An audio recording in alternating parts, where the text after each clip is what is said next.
My name is Susie England, and this is going to be my video called Teach an Occupation Skill. This is for my Introduction to Occupational Therapy class at Kean University. So what I'm going to be doing is first my introduction, and it's choosing an occupation that I engage in and that I'm passionate about, and then I have to demonstrate it, and then I have to discuss ways to adapt the activity for somebody with a disability or some kind of thing like that I observed in the clinic. So the activity that I'm going to be doing, the occupation that I'm going to be doing, is putting on makeup.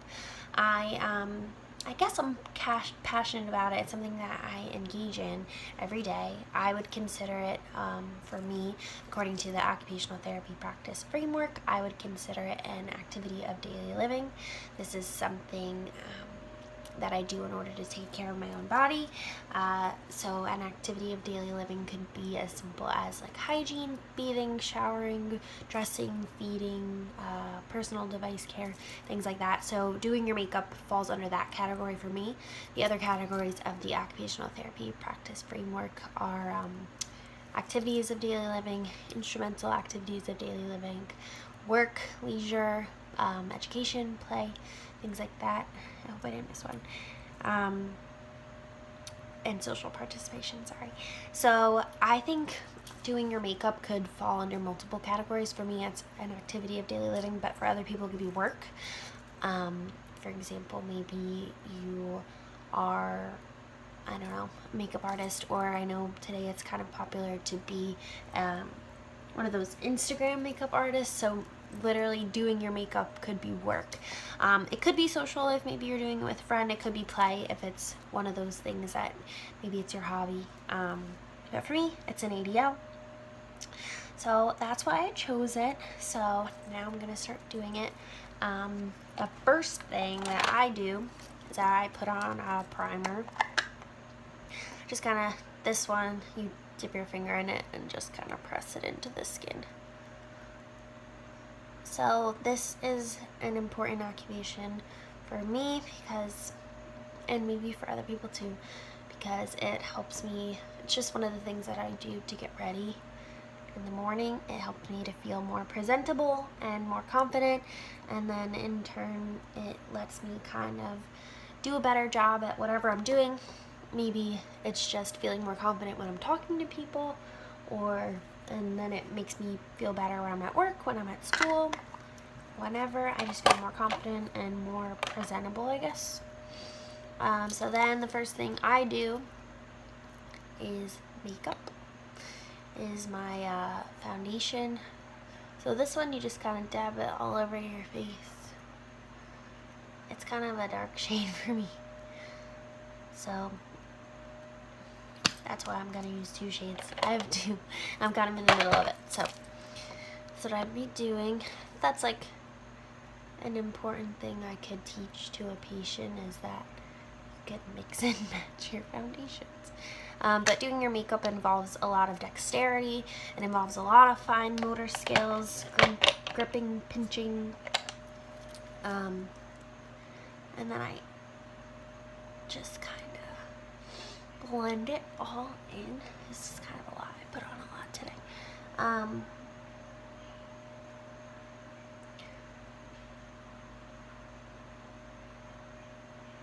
But yeah, this could be a good thing to do with a patient that is of the aging population. I know that a lot of patients that might have dementia, one of the things that they start to forget is just kind of how to take care of themselves. It could include hygiene, and it obviously could include doing their makeup. Doing makeup isn't really important for everyone, but if maybe it was an important part of someone's life, it could be an important part of treatment. And makeup could even include practicing like sequencing too. Just the order of how you do things. So next I do my powder. It's kind of a lot. And it gets really messy. tap off the excess.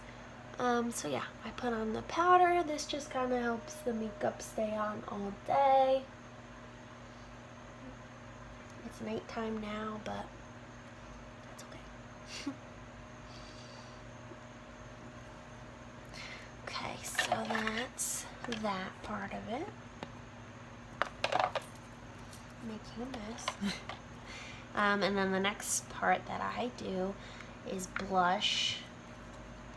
Maybe a patient in the aging population could call it rouge.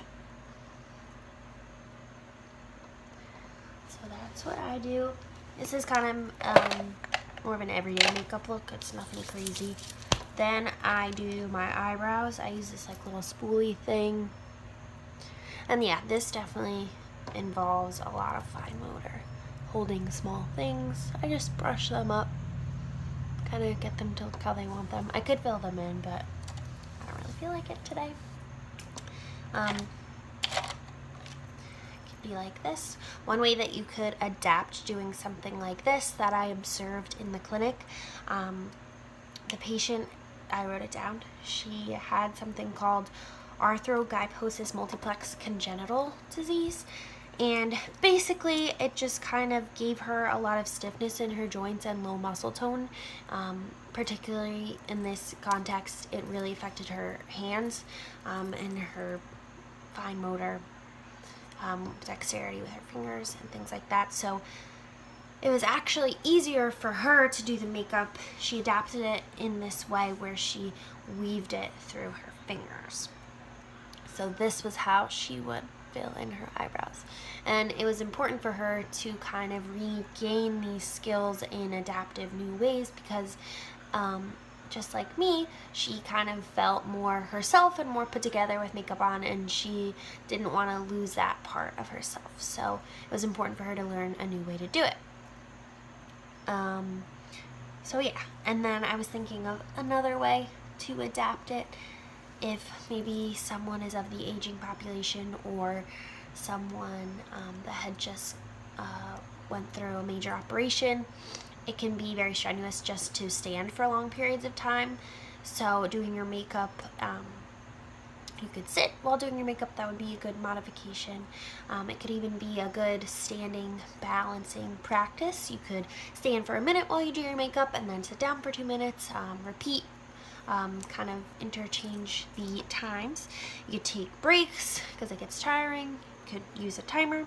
And then another thing I was thinking of is that you can use any tool that your body provides you, including your mouth. So if you needed to put on mascara, which I will demonstrate now, and maybe it was really hard for you to open it with your fingers, with your hand, you could, I guess, do it with your mouth. So like that. My mom always says teeth are not a tool, but it could be if it had to be, and if it helped you be more independent, why not? So this is my last step. I already have a little bit on from today, but that's how you do it. And if I were to teach a patient how to do their mascara, I would just say to hold it next to your eye and blink. And that's all you need. You don't need a lot. And then maybe you would put on a lipstick or a lip gloss or bronzer. There's so many other steps you could do, but I'm going to end it there because this is what I like to do. So yeah, that is my whole video. That was my intro, my demonstration, and my discussion. And that is how I would teach how to do makeup in an occupational therapy setting.